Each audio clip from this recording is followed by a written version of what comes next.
Thank you all for being here. I'm Clay Smith. I'm the literary director at the Library of Congress. And in this panel, we're going to be talking about relationships and deception, self-deception, some other fun Nordic concepts. Other people in other countries get deceived and self-deceive, right? So let me tell you a little bit about our writers, and then we'll talk for a little bit, and then our writers are going to sign, and we want you to join them in the signing room just down at the end of this hallway. At my far end here is Moa Herngren. She is the Swedish author of the gripping relationship dramas, The Mother-in-Law and The Divorce. The Divorce, well, actually, Moa can hold it up. That is her American debut, so that's very exciting. She is also a journalist, former editor-in-chief of Elle Sweden, and a highly sought-after manuscript writer, as well as the co-creator and writer of the Netflix hit show Bonus Family. Thank you for being here.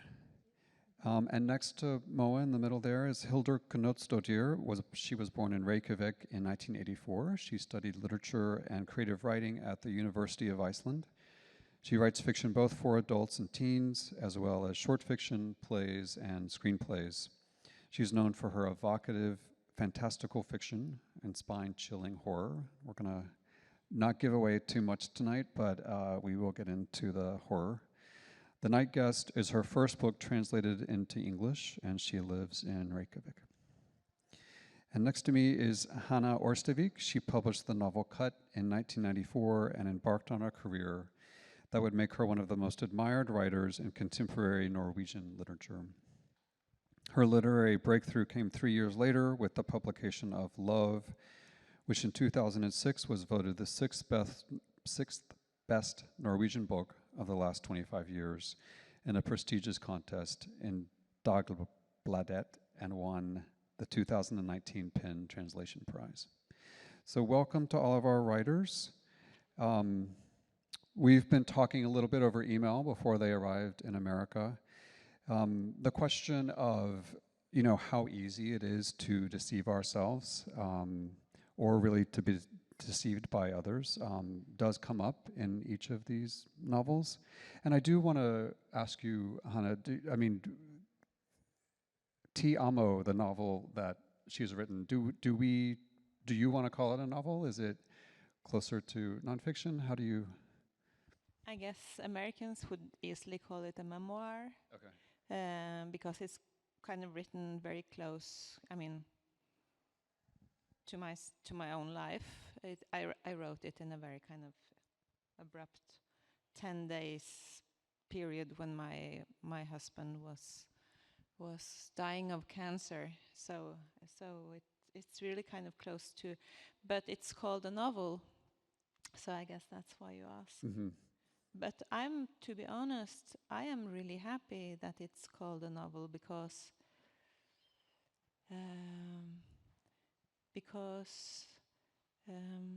the novel gives some space between me and the text. Mm-hmm. So that, and I also think the theme that we will be talking about, the kind of,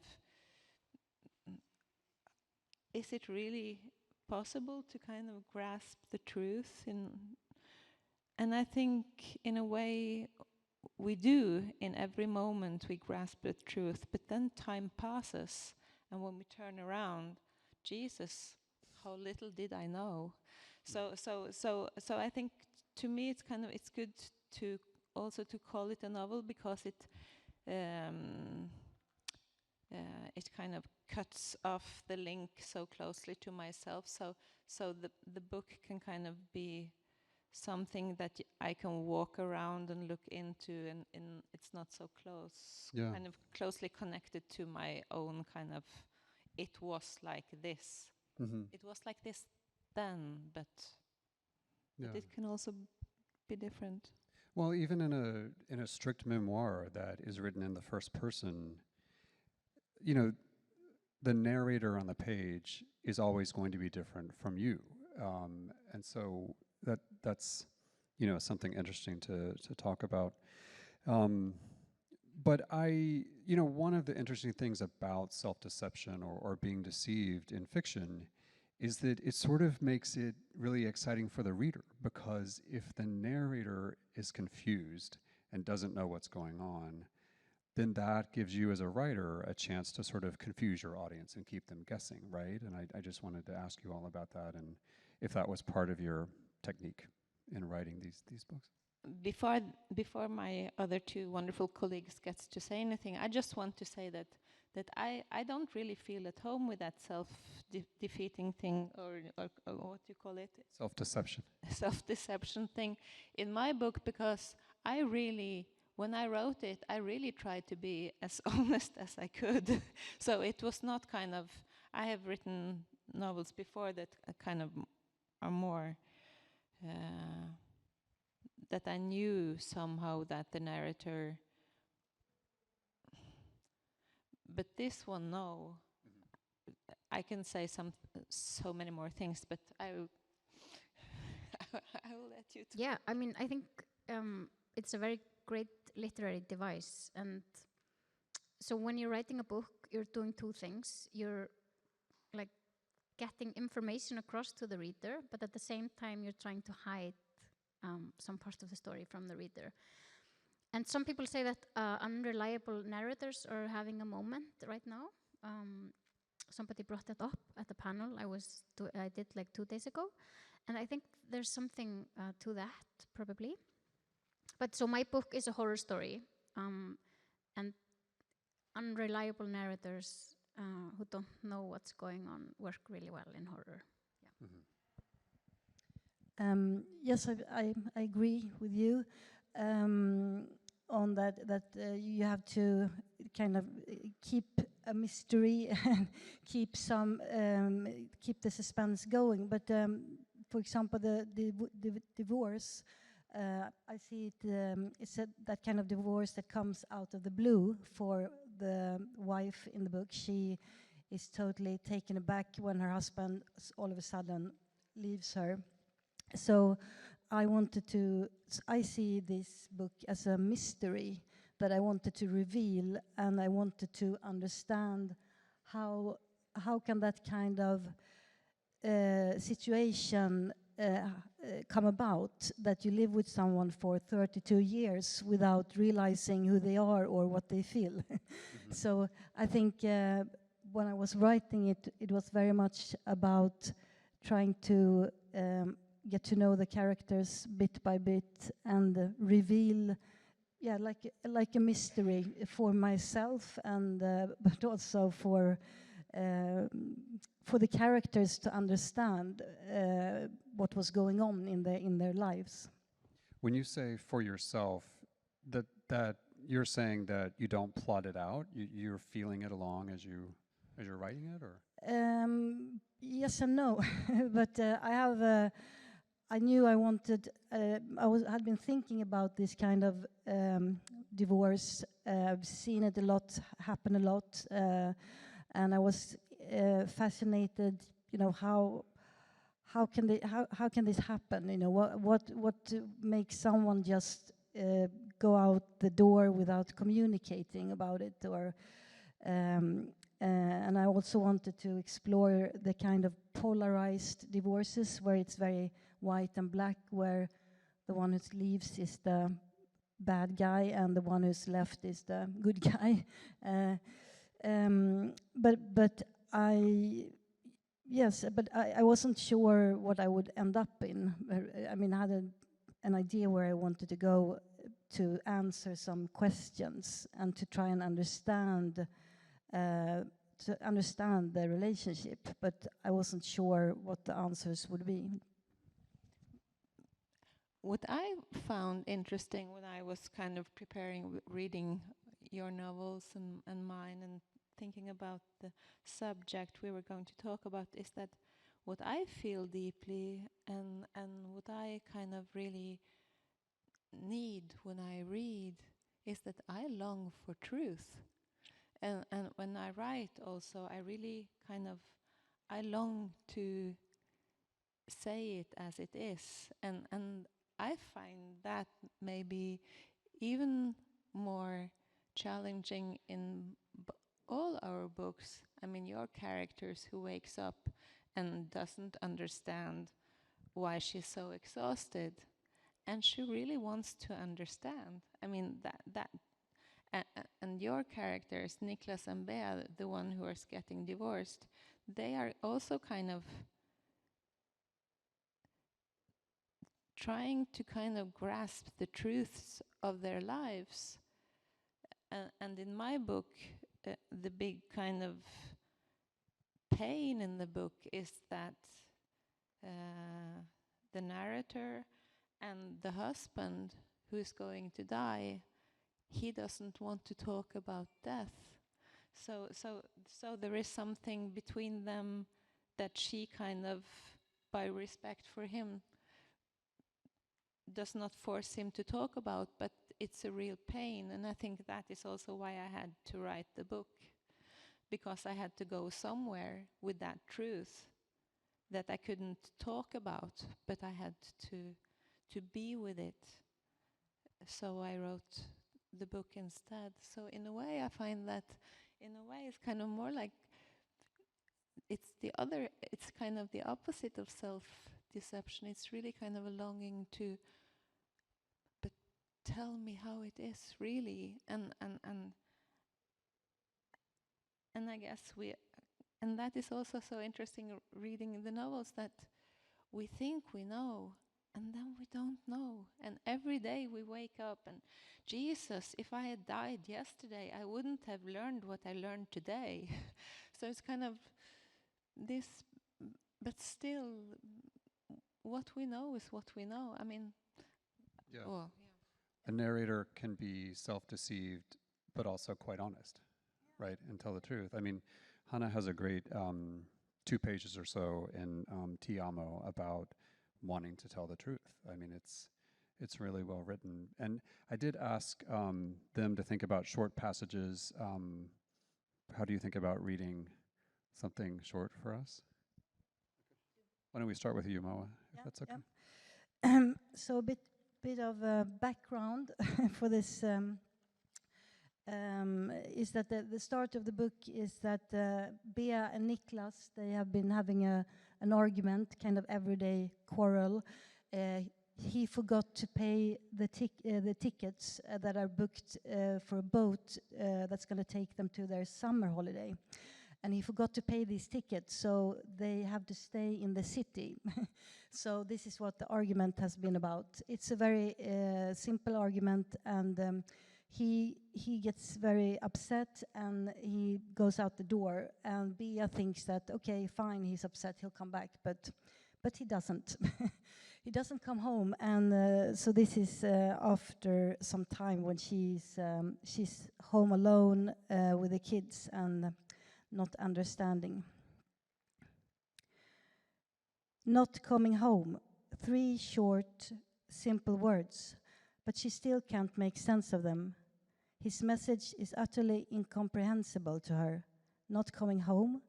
Does he mean he isn't coming home now, as in right now, and that he'll be back later instead, in the evening? That whatever he's doing is taking longer than he thought. If she wasn't quite so surprised, she would probably be angry, or angrier than she already is. But his cryptic message leaves her feeling more numb than anything. She needs to talk to him now about what happened yesterday and this morning, about him hanging up on her and then switching off his phone after a whole night of silence, about Gotland. Should they try to get the ferry tickets from Oskarshamn instead? It's a hell of a drive, no doubt about that. But surely even that would be better than being stuck in this alpha jungle all week. Bea quickly types a response. What do you mean? When will you be back? She waits, sees the 3 little pulsing dots, but his reply never arrives. Thank you. That's a bit of Yeah. the thing is that with her is that she is in this book she's in denying the self-deception is also, like you were saying, Hannah, it's not that she doesn't want the truth, but it's too painful for her to take it in, and she can't cope with that. So she has to tell herself that she has to give alternatives to what's actually happening. So I think it's very human to have a strategy that's not always truthful, if you see what I mean. Yeah. So let me ask some follow-up questions. You have written about family relationships and family dynamics for a few novels now, and certainly anybody who's watched the Bonus Family on Netflix knows what I'm talking about. The sort of thorny family dynamic where you maybe even the people closest to us, you don't know what they're thinking. Why? What keeps you going back to that? Well, I think it's the relationships is everything. I mean, it's everything revolves about human interaction, and it's what we think about, what we worry about, whether it's our partner or our children or our brother or friend. So it's and I think it's something that we all really want it to work. And we try to find a strategy to make those relationships work, but it's still it's very difficult to actually do what you you think, how hard can it be if you love someone? So that I find that very interesting to try and understand human behavior and why we still end up in these tricky situations in relationships. So and I read in an interview that you did with your publisher, they asked you who was the hardest character to write in this novel, and it's the husband, Nicholas. And I wondered if that's because you're sort of crossing gender in your imagination to write him, or for some other reason. I mean, first, there's a bit of the novel where he's sort of cryptic, and just talk to us about trying to get into his skin. I think maybe a combination. It's also that I was very invested in Bea in the first part, and I had to be with her 100% on her side. And then when I switched, because this is a book written from two different perspectives, which is a big part of this story. When I went to Niklas' perspective, I found it very hard to figure him out. I had to actually almost throw a book out, more or less. It took a very long time to kind of get into his head, and I think I could relate more easily to Bea immediately, but sometimes I just think it's like that with characters, that it's like getting to know someone. It's a lot of layers to get through. But I'm sure that the gender aspect also could be one of the reasons why it was difficult. Because I wanted it to feel as authentic as possible. So writers will try different tricks when they feel like they are not connecting with the character. And if a novelist is not connecting with their own character, then the reader is not going to connect with that character either. So with your difficulties with Nicholas and sort of getting into his head, why did you stick with it? Like, what did you do to get to know him better?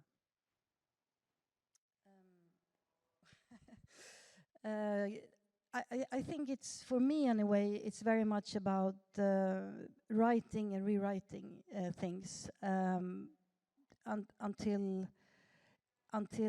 I think it's hard to explain, but it's just it's a very it's a process where I throw out a lot of material and kind of keep digging and rewriting until I understand. And it has to be flesh and blood. I have to feel this person in every way, and I think it's if I try to analyze myself, I think it's about being in his universe.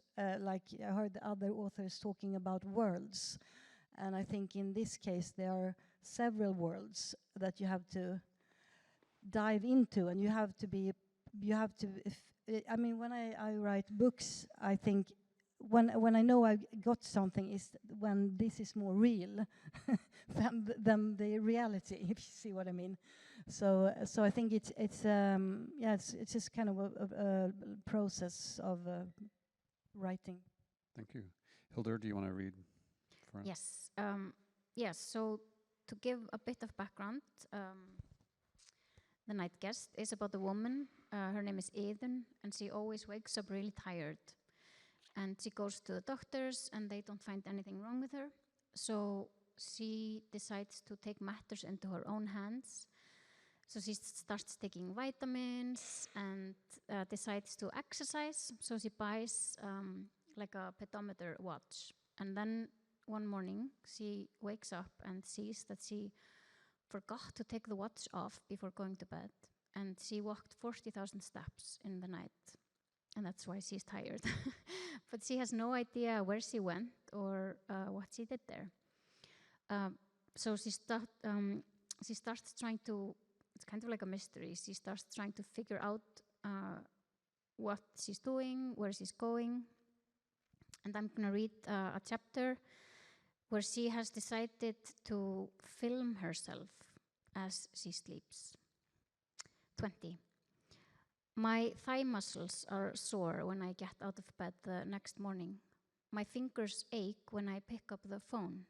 It's hot after being charged all night. I stop the recording, then I sit on the bed and play it. The screen shows a picture of the bed. I'm lying on my back. I watch myself lie still for over a minute. In the image, I rolled onto my side so my face was turned away from the camera. My shoulder blade protruded into the air. My breathing became deeper, more regular. I twitched, and then I fell asleep. I watched myself sleep for a whole minute. Then I fast forward. I'd been sleeping for 33 minutes when I moved again. I stopped fast forwarding. My past self lay on my back. Then I watched myself as I sat up. I swung my legs over the bed, my soles on the floor. Facing the camera, I looked down. My face was in the shadows, but it seemed expressionless. I started rocking in my seat. My past self rocked for 3 minutes. Then I got to my feet and walked out of the picture. I stare at the empty bed on the screen. I continue fast-forwarding for 10 minutes. The blank bed is like a still photo on the screen. I increase the fast-forward speed. Minutes pass. I speed it up. The minutes become an hour and then another. 3 hours and 43 minutes after I got up, I walked back into the picture. I watched myself sit down on the bed. My feet rested on the floor. Then I lifted them into bed, spread the blanket over myself, and laid down on my side. My face was turned away from the camera. My shoulder blade protruded into the air. My breathing was deep and regular. I rewind. I freeze the video at the moment when I was sitting with my feet on the floor and facing the camera. I zoom in on my face. It was in the shadows, but I can still see my eyes. They were open, attentive. Yes. It is kind of spooky. Idun, the character, the protagonist that Hildur was reading about, is just such a wonderful creation. She's narrating her own story in this novel. She's really funny, sarcastic, but really vulnerable. She's humiliated, but also quite confident. There's just so much to her, and I know it's a difficult question, but I want to ask how she came to you. So Eden is, she feels out of place everywhere. And she doesn't always know how to behave or what to say. But she thinks a lot of things that she doesn't say out loud. And those can be really mean things. And just to be really honest, it's a lot of my, I think a lot of mean things and I don't say them out loud. So, so that, and it's so funny when people really like, oh, she's like a really bad person and she's such a bitch. And I was like, it came so easily to me. Yeah, so I guess I'm just a really horrible person, I think, is what I'm saying, yeah. Well, I want to ask you about sort of, whether the night guest is someone who's literal or metaphorical. I mean, there's, I don't want to give too much away, and so stop me if you feel like I am. But there's a somewhat ambiguous ending. It makes total sense to me, but the reader could intuit that the night guest is someone real or a total metaphor. And I just wanted to see if you would talk about that a little bit. Yes, so if I just spoil a little bit in the story. So we find out that Eden had a sister who died.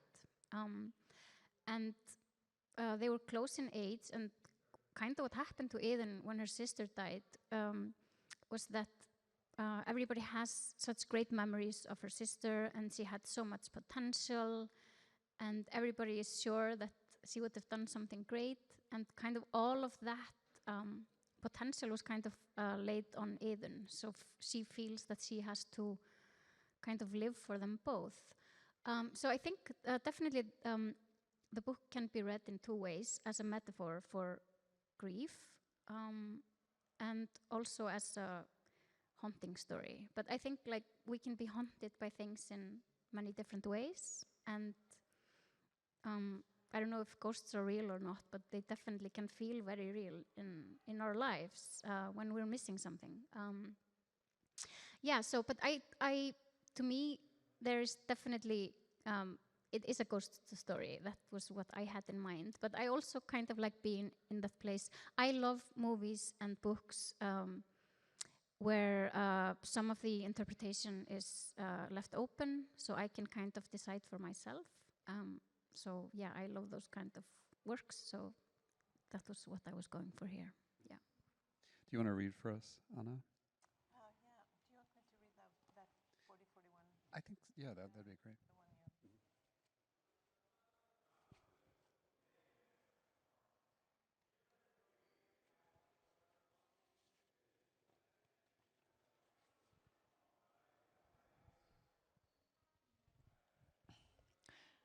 And I have written 14 novels. And if there is one thing my writing has to be, for me, it has to be truthful. What I write has to be truthful. I've wanted that to apply to my life, to my whole life too, in my relationships with other people, my relationship with myself.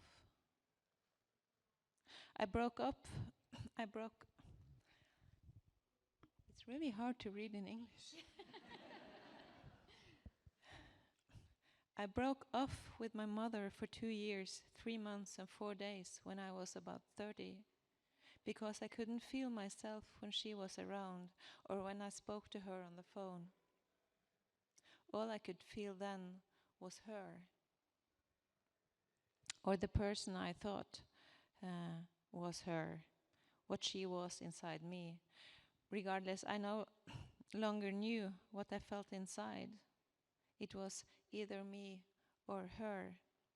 And so I broke off with her because I needed to be with myself first, to grow strong inside so I didn't disappear when she was around. All those counseling sessions, all those body treatments, and all that meditation and analyzing my dreams.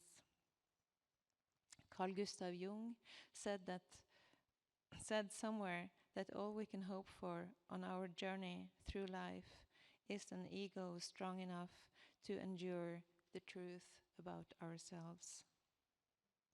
And I am under no illusion that I see the full and complete truth about myself. But one thing I do know is that I have a compulsion for truth that feels like my very life force itself, and that it makes me ill when I go against that force, when I go against myself.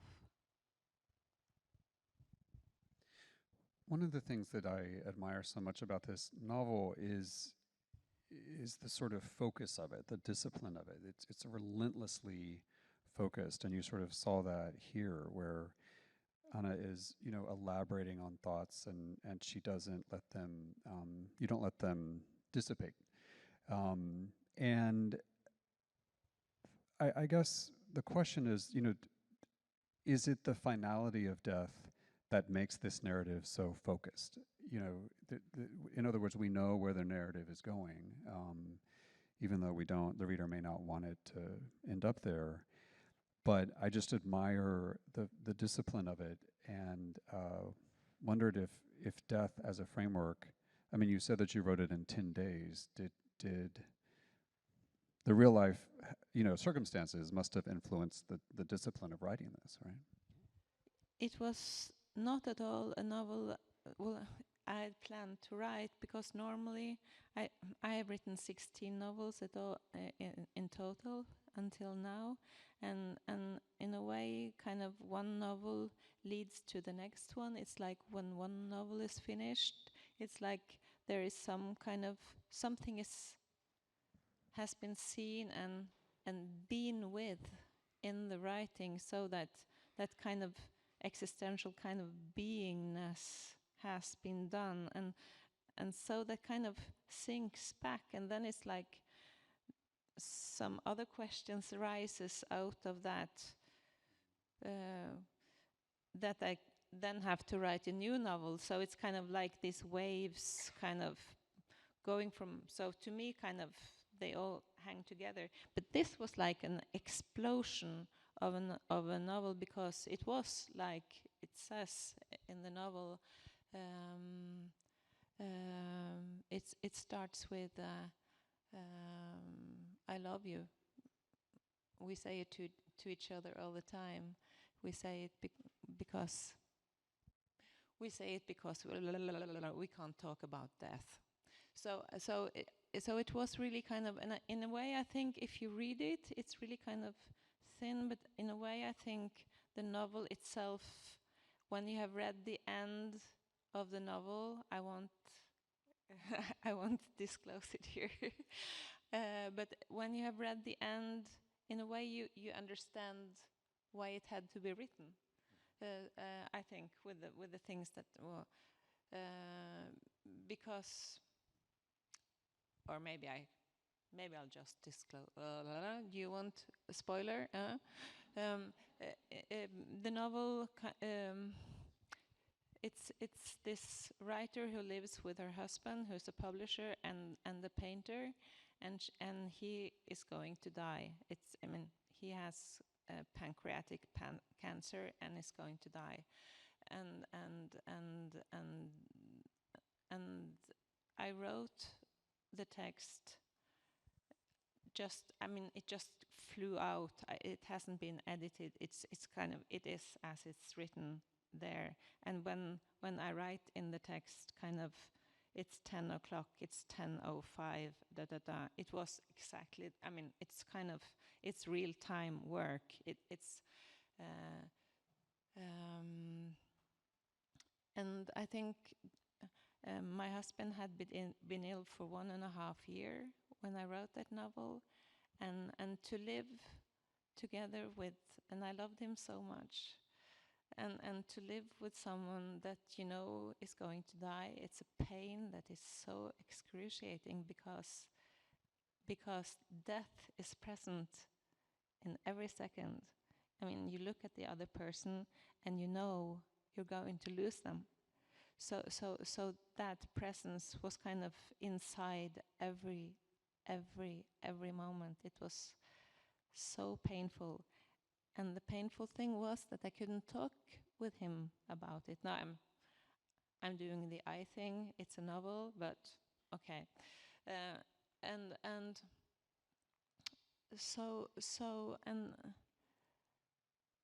I think, and I'm also writing it in the novel, but I was kind of, lowering my life flame to kind of be next to him. I could not kind of be totally out there bursting of life when he was kind of reduced, so and then should I tell it or should I not tell it? You can tell it. So it was kind of, I had an autumn full of book travel events. This was just before COVID, so it was still a lot of traveling with my books. And in the end, the last thing I did was that I went to Guadalajara in Mexico for the book fair. And there, this main person in the novel, she meets this a man there, and they have and he's kind of a host for that festival, and they just meet. They do nothing. They don't kiss. But it's a love meeting. So it's kind of this kind of to be kind of reminded in the closeness of death that there is something very alive and potent and possible, and I think the coming back from that Guadalajara and that kind of very silent, I would say silent love meeting between those two people made kind of the friction of the low life flame of the sick husband and the kind of the reminder of this kind of extreme life force. So the friction of those two things made the novel necessary, because suddenly there was too much energy. Where should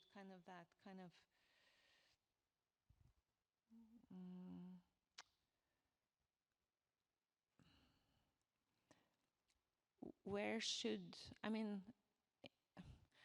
just say it like that. I think I wrote the novel because I wanted it. I had to say those things somewhere to be able to not say it to my husband who was going to die, because he didn't want to talk about. So I had to say it somewhere. So I kind of said it in the text. And the interesting thing is that I started to write the text, and I wrote kind of 3 lines, and I did it totally for myself. I just sat down and I started to write. And after 3 lines, I understood this is not. And I think that is so magical. I understood, no, I'm not writing. This is not for me. No, I'm writing. No, I'm writing. And that is also a big relief, because it gives such a concentration and also a kind of company in a level of attention, or kind of this space that Josefine Klugart also talked about earlier, that kind of it's not the thinking brain anymore. You're just kind of floating in this kind of energy state where you kind of follow this pulse. No, I feel like, okay. Well, so, you just mentioned, your relationship with your husband and not being able to talk to him about what was going on, and because he didn't want to talk about death. In each of these books, relationships between men and women are, something quite crucial. And in America right now, we are, I think, as a culture, thinking a lot about the same thing, gender relations. And so maybe you all could each talk about that as a, how is that going in your native countries, and why does this end up in your fiction? I think I just want to kind of say that I was so amazed when you said that Bea, you were so close to Bea the woman, because I felt so close to Niklas in the whole novel. I felt like, Jesus, I'm so masculine. So I find your question a little funny. I'm very happy to hear that. I think most people who read The Divorce, there's a team Bea and a team Niklas, and I'm team both. But I think when I say that I was close to Bea, I'm not saying that I was her, but I could feel her pain, and I don't know how many friends that I've been comforting in this kind of situation that she is, and I have been in similar situations. I just think I could, put myself there easier. But then with Niklas, it was when I eventually got there. I think I can relate to him as much as her in the end.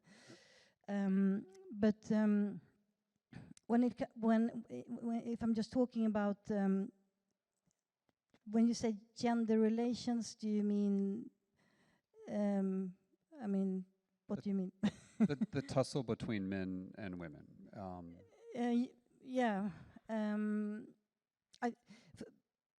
Because my characters, I wanted to make it hard for them. I mean, that was my mission, that I wanted this to be as hard, as complicated as possible for Bea, and I wanted her fall to be really high.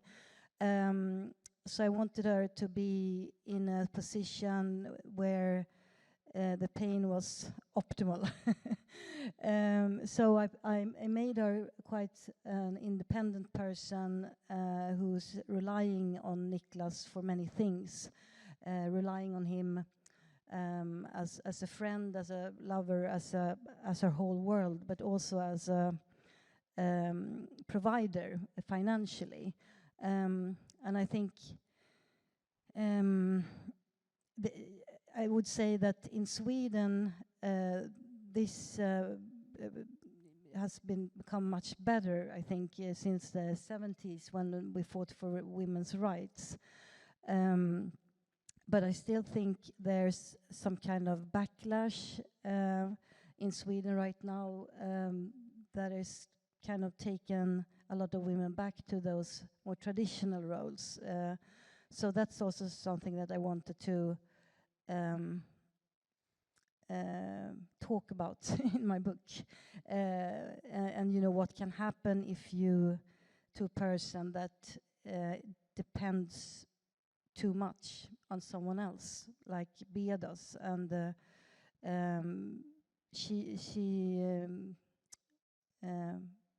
I think that in the end, when she eventually accepts that Niklas is not coming back and she has to start living her own life, she does this, how do you say, motvilligt?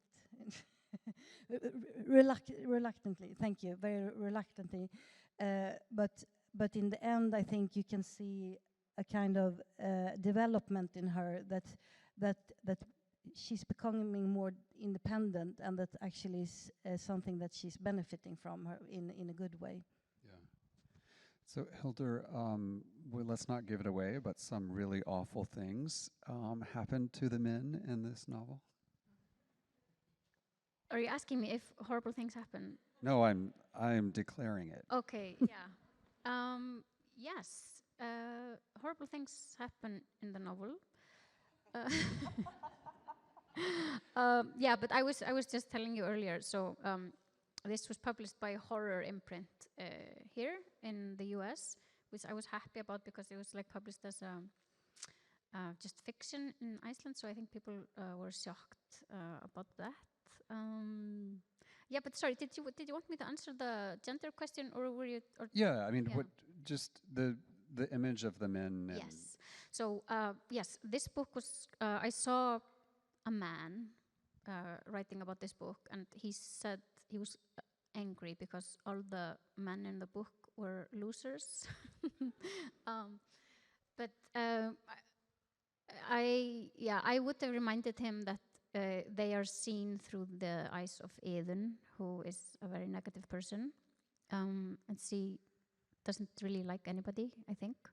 But but I think the situation in Iceland. So if you look at violence, so Iceland is one of the best countries in the world for gender equality, but there's still so much gendered violence, and there just came a report that the gender pay gap is increasing again.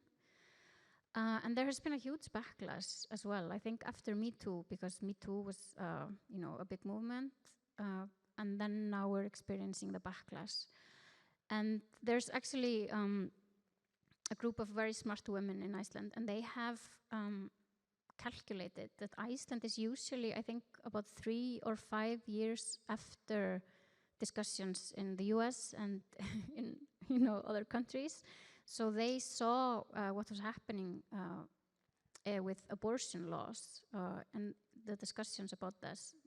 So they were like, okay, we have to change it now, because in Iceland, abortion used to be legal up to the 12 weeks, but they passed another law, I think, like a year ago or a bit more. So now it's legal up to the 22nd week or something. And they just saw it coming, They were like, the backlash on this is coming as well. So they changed the law.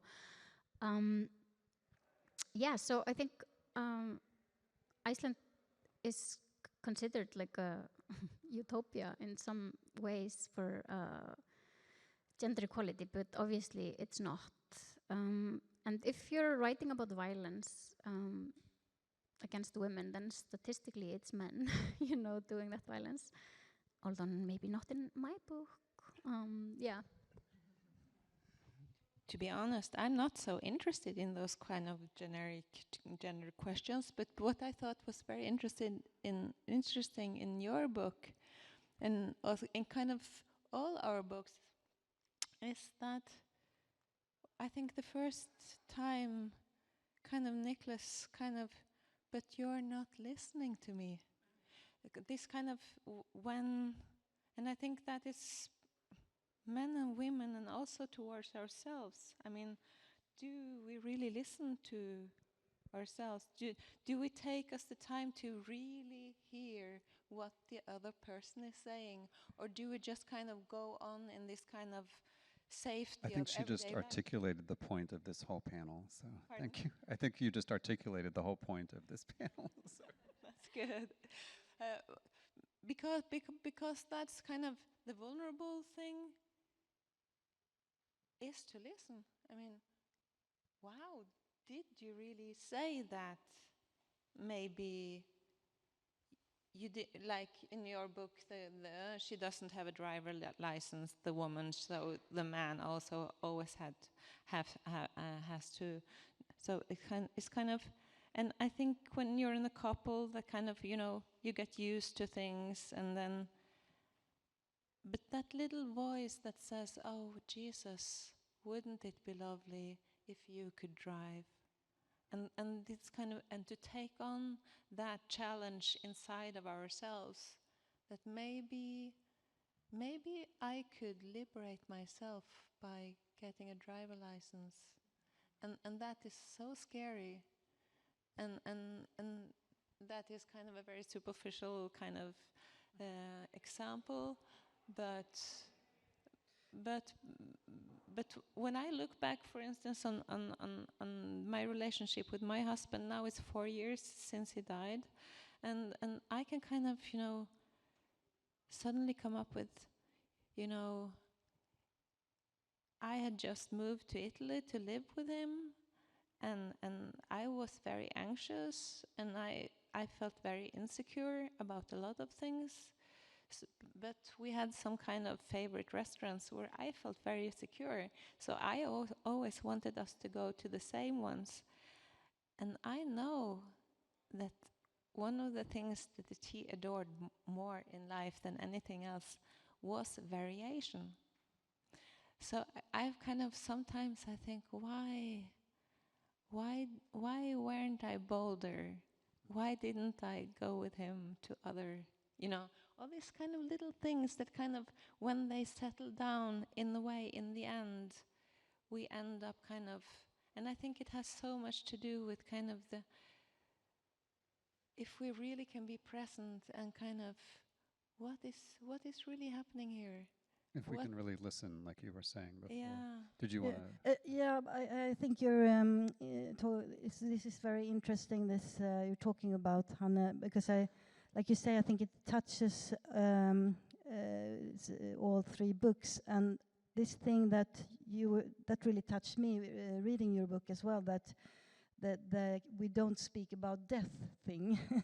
But and she respects that, but she has other needs. And I think it's the same in the divorce and in many relationships. I think that you have you develop a kind of pattern in how you communicate and what you do and what routines you get as a couple. And I think it's very, very easy to get stuck in those, even though you want to break free. You know, like you say, why don't we go to these restaurants, or is this what he wants or what do I want? And all of a sudden, it's very easy to just the days go by and you slip into something and you forget to listen, like you say, and you also forget to maybe express what you need. And I think this is like a key problem in many relationships, which but because at the same time as you need to express what you need and what you want, you have to respect your partner's needs. So, like I was saying, this is also why I think relationships are, it is difficult.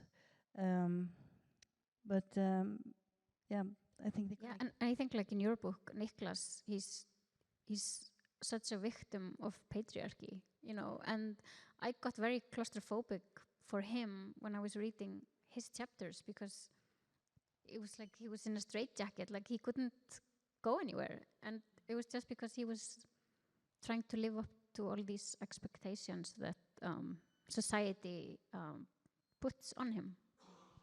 Yes, but I also think my view of Niklas is also that he has a strategy in life, and that is to avoid conflict. And he's like a bit of a people pleaser, that he wants to feel, when he feels someone's needs, he feels self-worth.